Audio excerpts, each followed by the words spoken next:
Assalamualaikum warahmatullahi wabarakatuh. Kami dari mahasiswa Universitas Aisyah Surakarta, program studi S1 Keperawatan kelas 1B kelompok 4. Video ini dibuat untuk memenuhi salah satu tugas mata kuliah Falsafah dan Teori Keperawatan dengan dosen pengampu Ibu Amin Rahmawati Purwaningrum, Eskep Nurse Eshum Mkep. Kami dari kelompok 4 yang beranggotakan saya, Umi Mutmainah dengan NIM 202413051 dan 3 rekan saya, Dian Pratiwi dengan NIM 202413076, Erlisda Zahwali Stiafah dengan NIM 202413092 dan Ardevi Rika Susanto dengan NIM 202413093. Kami bekerja sama dalam memaparkan materi mengenai falsafah keperawatan menurut Sister Kalista Roy. Latar belakang konsep adalah suatu ide yang mencakup gambaran abstrak yang dapat diorganisasi menjadi simbol-simbol yang lebih konkret. Sedangkan konsep keperawatan adalah ide yang digunakan untuk membangun kerangka konseptual atau model dalam praktik keperawatan. Hidayat 2007. Proses keperawatan merujuk pada metode penerapan konsep dalam praktik keperawatan. Proses ini terdiri dari beberapa tahapan yang saling berurutan dan saling berkaitan, yaitu pengkajian, diagnosis, perencanaan, implementasi, dan evaluasi. Menurut Yura dan Wells 1983, proses keperawatan adalah inti dan dasar dari keperawatan yang berarti pusat dari setiap tindakan keperawatan dan dapat diterapkan di berbagai pengaturan pelayanan. Proses ini fleksibel, dapat disesuaikan dan dapat diterapkan secara terstruktur, memberikan dasar yang sistematis untuk tindakan keperawatan yang efektif. Falsafah keperawatan mengacu pada pandangan dasar tentang hakikat manusia dan esensi dan keperawatan yang menjadi landasan dalam praktik keperawatan. Hidayat 2007. Paradigma adalah hubungan antara teori-teori yang saling terkait, yang membantu menentukan apakah teori-teori tersebut relevan satu sama lain dan mengarah pada hal-hal yang perlu diselidiki lebih lanjut. Manfaat dan tujuan. Makalah ini bertujuan untuk memberikan pemahaman yang mendalam tentang konsep dasar keperawatan serta paradigma keperawatan yang dikembangkan oleh Sister Kalista Roy.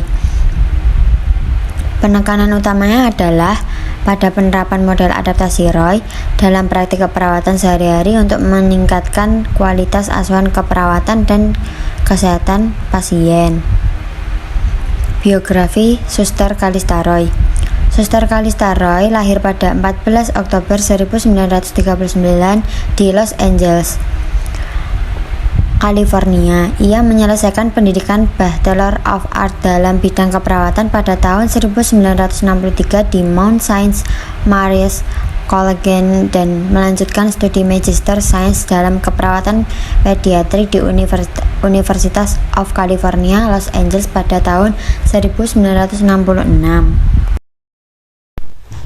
Perkenalkan, saya Dian Pratiwi dengan NIM 202413076. Suster Roy dikenal sebagai seorang perawat dan akademisi yang berpengaruh, yang mengembangkan teori keperawatan yang berfokus pada adaptasi manusia terhadap lingkungan. Pengalaman klinis dan akademisnya membentuk pandangannya bahwa keperawatan harus mempertimbangkan aspek holistik dan dari individu, termasuk faktor fisik, emosional, dan spiritual. Konsep dasar menurut Roy, teori Harry-Hansen yang menjelaskan adanya respon adaptif yang ditunjukkan manusia, merupakan inspirasi dari teori keperawatan Roy. Stimulus memicu respon adaptif. Ada banyak faktor lingkungan yang mendorong adaptasi, baik faktor eksternal maupun internal. Roy mengidentifikasi 3 jenis stimulus, yaitu 1. Stimulus vokal, yaitu stimulus yang berasal dari faktor internal dan eksternal yang muncul secara tiba-tiba. 2. Stimulus kontekstual, yang terjadi karena adanya rangsangan stimulus vokal. 3. Stimulus residual, yaitu stimulus yang memiliki dampak yang tidak jelas. Teori Hansen yang menginspirasi Roy kemudian dipadukan dengan teori-teori lain seperti Rappaport, Dorenwen, Lazarus, mekanik, dan Selye. Dari penggabungan ini, Roy mendefinisikan manusia sebagai bagian dari sistem adaptif yang saling berinteraksi dengan lingkungan. Berdasarkan hal ini, Roy kemudian mengembangkan teori keperawatan atau Ellicott 2014. Berdasarkan latar belakang tersebut, Roy kemudian mengembangkan teori keperawatannya atau Ellicott 2014, teori Roy Adaptation Model atau RAM, merupakan suatu proses adaptasi individu maupun kelompok yang dihasilkan dari sebuah pemikiran dan perasaan yang terintegrasi. Sistem adaptif dalam RAM. Teori Roy Adaptation Model atau RAM menggambarkan manusia sebagai sistem adaptif yang berinteraksi dengan lingkungan melalui 3 elemen utama, yaitu sistem adaptasi, merupakan proses yang mencakup stimulus, mekanisme coping, dan respon. 3 tingkatan adaptasi, yaitu 1. Tingkatan terpadu, merupakan sistem yang berfungsi optimal. 2. Tingkat terkompensasi, yaitu adaptasi yang menyesuaikan dengan kondisi. 3.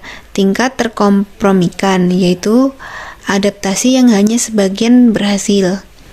Sistem adaptasi manusia berfungsi sebagai respons terhadap masalah yang muncul, yang memicu individu untuk mencari solusi melalui proses mekanisme coping.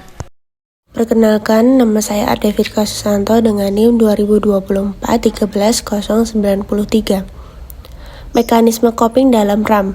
Setelah adanya stimulus yang menyebabkan masalah, manusia akan menggunakan mekanisme coping untuk mengatasi masalah tersebut.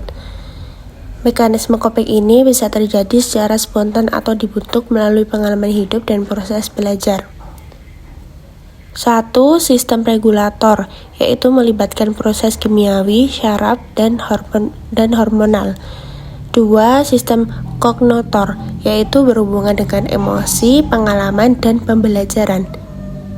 Setelah mekanisme coping berjalan, manusia menghasilkan produk adaptasi berupa respon yang terjadi menjadi 2. Yang pertama yaitu respon adaptif. Respon adaptif merupakan respon positif yang meningkatkan integritas dan tidak menimbulkan kerugian. Yang kedua yaitu respon inefektif. Respon inefektif yaitu respon negatif yang menurunkan integritas dan kesejahteraan. Sistem sosial dalam RAM. Roy dalam teori RAM-nya juga mengaitkan adaptasi dengan sistem sosial manusia. Sistem sosial ini berperan sebagai regulator penstabil atau kontrol emosi. Regulator penstabil ini didapatkan dari budaya, aktivitas harian, dan struktural bermasyarakat dan kreativitas yang dimiliki untuk memecah masalah yang dihadapi. Diagram sistem adaptasi dalam RAM. Diagram ini menggambarkan hubungan antara sistem adaptif, stimulus, mekanisme coping, dan respon adaptasi yang terjadi dalam proses adaptasi manusia.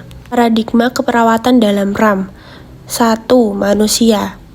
Fokus utama yaitu manusia adalah pusat pertama dalam keperawatan, mencakup individu, keluarga, kelompok, dan masyarakat yang dipandang sebagai sistem adaptif holistik. Kedua adalah konsep sistem. Manusia dianggap sebagai makhluk holistik yang berinteraksi dengan lingkungan, di mana informasi dan energi bertukar. Karakteristik sistem mencakup input, output, dan umpan balik. Yang ketiga ada konsep adaptasi. Konsep adaptasi berupa output dari sistem adaptasi berupa respon perilaku yang dapat dinilai secara objektif dan subjektif. Respon ini dibagi menjadi respon adaptif yaitu meningkatkan integrasi individu dan respon inefektif yaitu tidak mendukung tujuan keperawatan. Mekanisme coping menggambarkan kontrol individu dalam sistem adaptasi dengan istilah regulator dan kognitor. Saya Umi Mutmainah dengan NIM 2024-13051. Paradigma keperawatan dalam Roy Adaptation Model. Yang kedua adalah lingkungan. Stimulus yang berasal dari individu dan di sekitar individu merupakan elemen dari lingkungan menurut Roy.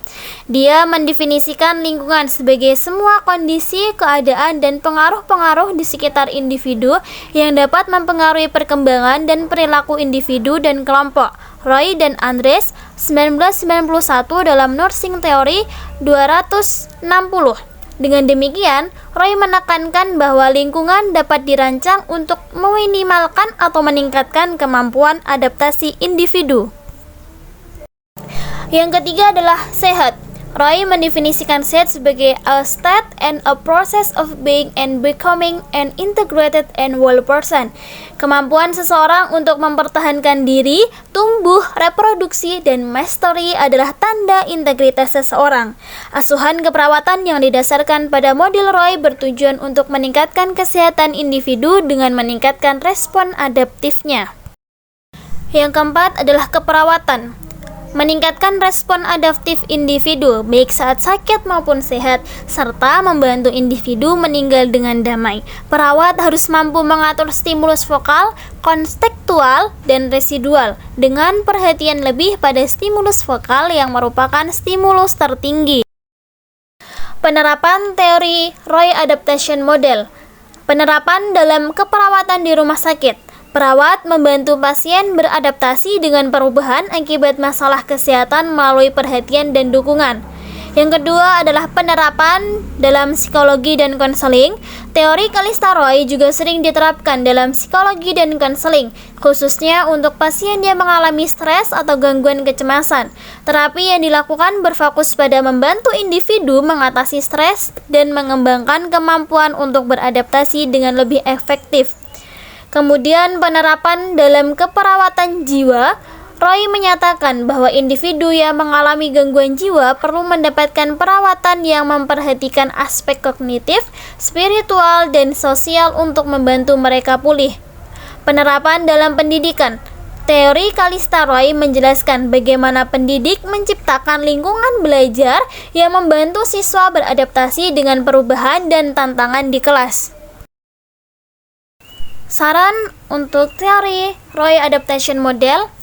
Roy Adaptation Model atau RAM atau teori model adaptasi Roy hendaknya dapat diterapkan dan dikembangkan dalam memberikan asuhan keperawatan pada pasien dalam kehidupan sehari-hari.